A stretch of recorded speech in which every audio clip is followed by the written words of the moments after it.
Every generation has a past. 봄인가? 겨울인가? Wanna be a soldier 안에만 있으니까 모르겠네. 주가 보면 마음이 그래요. 내가 그걸 어제 왜 샀을까? 더 이따 살걸. 저점은 어딘가?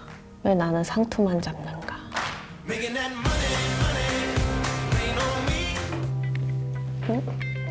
세대 나인데요? 네, 떨려가지고 못 보겠어. 어디 보자. 얼마나 내렸냐? 응? 코스피 3.87% 내렸네요. 제가 이럴 줄 알았어요. 우리 시간은 어젯밤이죠. WHO가 코로나19 팬데믹 선언을 했잖아요. 그러니까 미국 주식시장이 거기에 놀라가지고 쭉 미끄러지니까 우리 시장도 같이 쭉 미끄러지고 제 잔고도 같이 미끄러지고 있습니다. 네. 주식 안 하시는 분들은 좀 낯설 수도 있는데 주식시장이 실물 경제가 좋아질지 나빠질지 아주 기민하게 보고 있다가 먼저 반응하는 시장이라고 생각하시면 돼요. 실물 경제까지 위기에 빠졌다라고 말하기는 어려운 상황이지만 어쨌든 주식시장에서는 6개월 뒤 아니면 1년 뒤가 되면 진짜 실물 경제까지도 위험해질지 몰라 코로나19 때문에 이렇게 생각을 하니까 주가가 빠지는 겁니다. 그래서 다들 궁금하실 거예요. 코로나19 때문에 경제 위기가 정말 오는 거예요? 답은 아무도 모릅니다. 사실 작년, 재작년부터 경제 위기가 곧 올 거다 이런 얘기들이 스멀스멀 나왔습니다. 왜냐하면 보통 10년 경제 위기설이라는 게 있거든요. 10년에 한 번씩 경제 위기가 다시 찾아온다. 1997년 외환위기, 2008년 글로벌 금융위기 10년마다 왔고 2008년 이후로 10년이 좀 넘었죠. 경제 위기들은 이름이 붙은 데에 왜 왔는지 힌트가 다 들어있습니다. 1997년 외환위기는 외환, 그러니까 우리나라에 달러가 없어서 터진 경제 위기였고 2008년 글로벌 금융위기는 미국의 서브프라임 모기지라는 신용도 낮고 수입은 적은 그런 사람들한테 집을 담보로 대출을 해주는 상품이 있었어요. 이게 엄청나게 인기였는데 알고 보니까 부실 상품이었던 거죠. 이 부실 상품 때문에 리먼 브라더스라는 진짜 큰 금융회사가 무너졌고 And then that happens. What is that? That's America's housing market.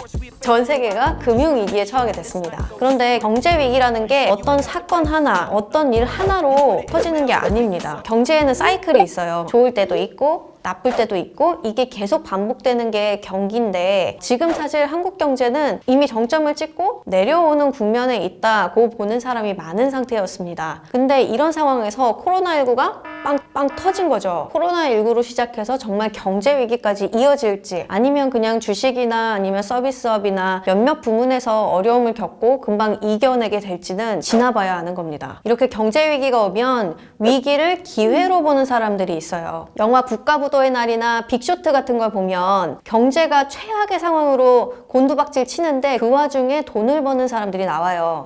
대한민국 국가부도까지 남은 시간은 일주일입니다. 위기에 투자하겠습니다. 이번에 진짜 큰 건이 하나 있거든요. 아니 이걸로 돈을 버시려면 나라가 망해야지 되는 건데 이거.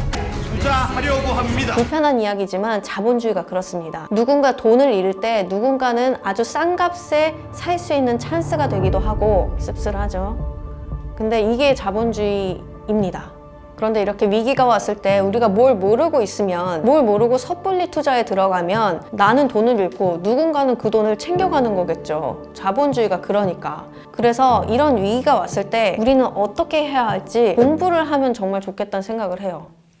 실제로 부자들은 경제 위기가 올 것 같다 이렇게 딱 판단이 서면 자산을 다 팔아서 현금을 만들어 둡니다. 그러다 경제가 폭망했다 그러면 기다려요. 경제가 더 폭망했다 그래도 기다립니다. 그러다가 엄마 나 어떻게 눈물 할 정도가 되면 그때서야 그 현금을 들고 시장으로 나가요. 그래서 평소에 사고 싶었던 주식, 상가, 집을 헐값에 사는 거죠. 언젠가 경기는 다시 살아나니까 그렇게 갖고 있다가 다시 부자가 되는 겁니다. 그런데 이건 투자할 돈도 있고 담이 큰 사람 그런 일부의 얘기잖아요. 그럼 우리 같은 사람들은 이런 때 뭘 해야 될까요? 바로 공부를 해야 됩니다. 이런 위기 상황이야말로 경제 공부를 하기 정말 좋은 때라고 생각해요. 딱 좋은 날씨네.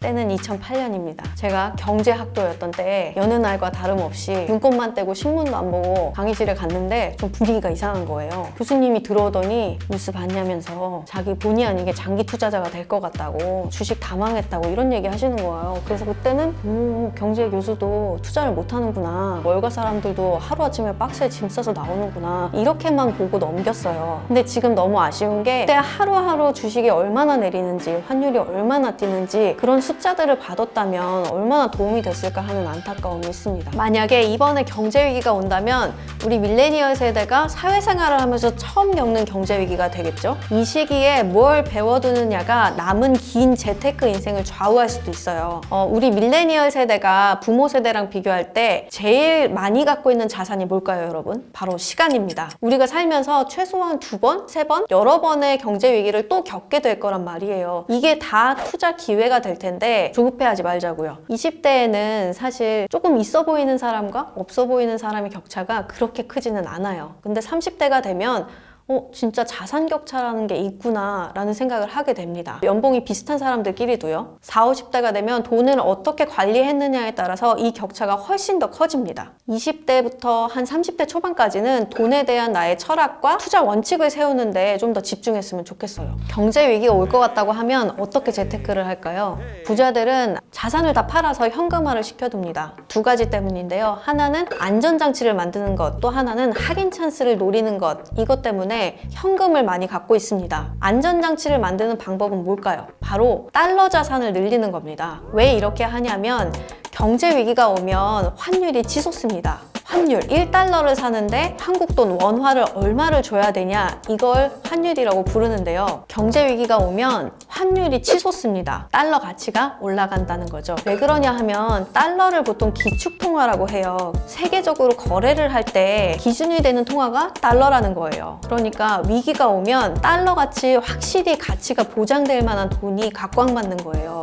예를 들어서 경제 위기가 오기 전에 1달러를 1,000원으로 살 수 있는 때에 내가 달러를 1달러 사놨다고 생각을 해보죠. 그때는 그냥 내 자산은 1,000원이었어요. 그런데 환율이 1,300원까지 올랐다고 쳐봅시다. 그러면 내 자산은 가만히 있었지만 1,300원까지 오르는 거예요. 이런 식으로 부자들은 환율을 이용해서 내 자산 가치가 떨어지는 걸 미리 방어해 둡니다. 근데 이 달러도 아무 때나 사면 되는 건 아니에요. 지금처럼 1,200원 넘고 너무 비싼 상태가 되면 투자 가치로서 봤을 때는 이미 늦었다고 볼 수도 있을 것 같아요, 제 생각에는. 그런데 자산을 좀 안전하게 바꿔놓고 싶다고 하면 그렇게 바꿀 수도 있겠죠. 제 기준으로는 1,100원만 넘어도 좀 비싼 것 같은데? 라고 생각하거든요. 반대로 1,100원 밑으로 내려가면 요즘 달러가 조금 싸지는 것 같네? 생각하죠. 그래서 저는 달러가 한 1,000 몇십 원 정도 하면 조금 달러를 사둡니다. 왜냐면 나중에 여행 갈 때 혹시 달러가 너무 비싸서 여행 경비가 많이 들까봐 몇백만 원 정도만 달러화를 사둡니다. 그런데 부자들은 훨씬 많이 사겠죠. 이 자산 포트폴리오를 짤 때 달러 자산을 일정 부분 갖고 있으면 좋겠어요. 달러화 이 지폐로 갖고 있는 게 아니어도 미국 주식이라든지 아니면 ETF라든지 미국 채권이라든지 달러화로 표시되는 자산을 좀 갖고 있으면 좋겠어요. 다음으로 저가 매수 찬스가 뭐냐? 평소보다 싼 값에 할인해서 나온 걸 산다는 겁니다. 바로 주식이나 부동산 얘기입니다. 월가의 명언이라고 자주 인용되는 말이 있는데 공포에 사서 환희에 팔아라. 워렌 버핏이라고 투자를 진짜 잘하는 할아버지가 한 분 계십니다. 이분이 회장으로 있는 버크셔 해서웨이라는 회사가 지난달 말에 델타 항공 주식을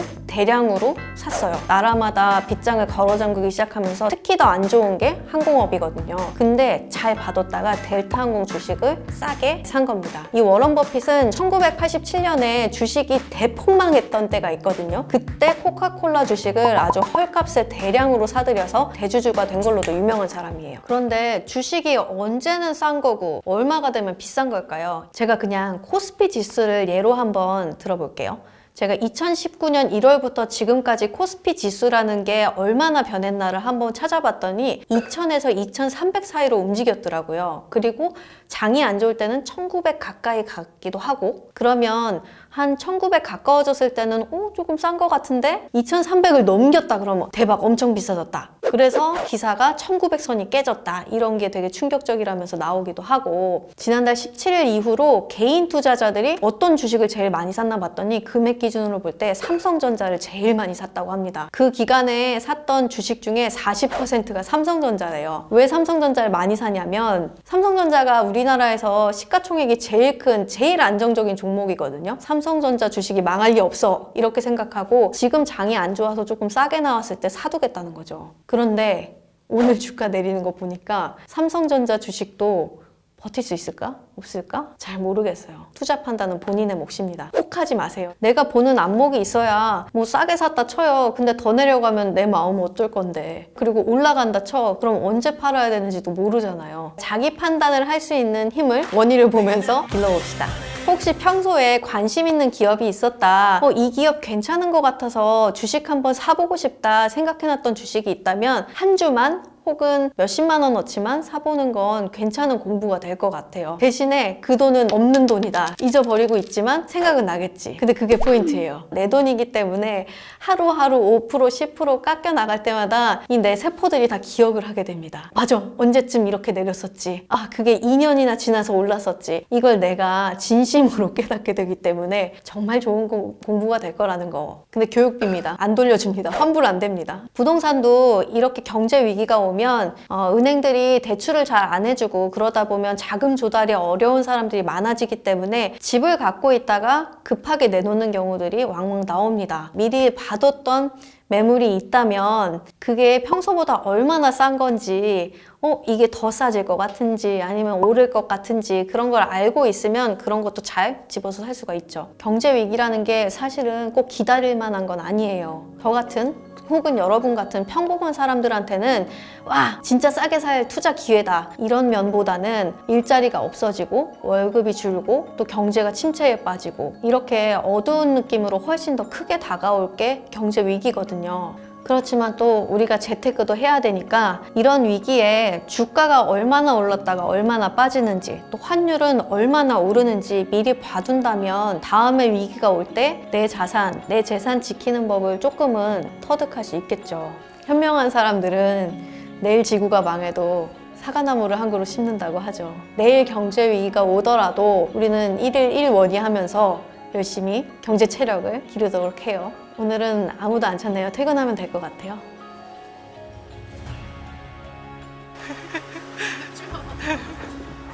경제 위기가 아니라 우리였으면 좋겠네요. 시켜서 하는 거예요.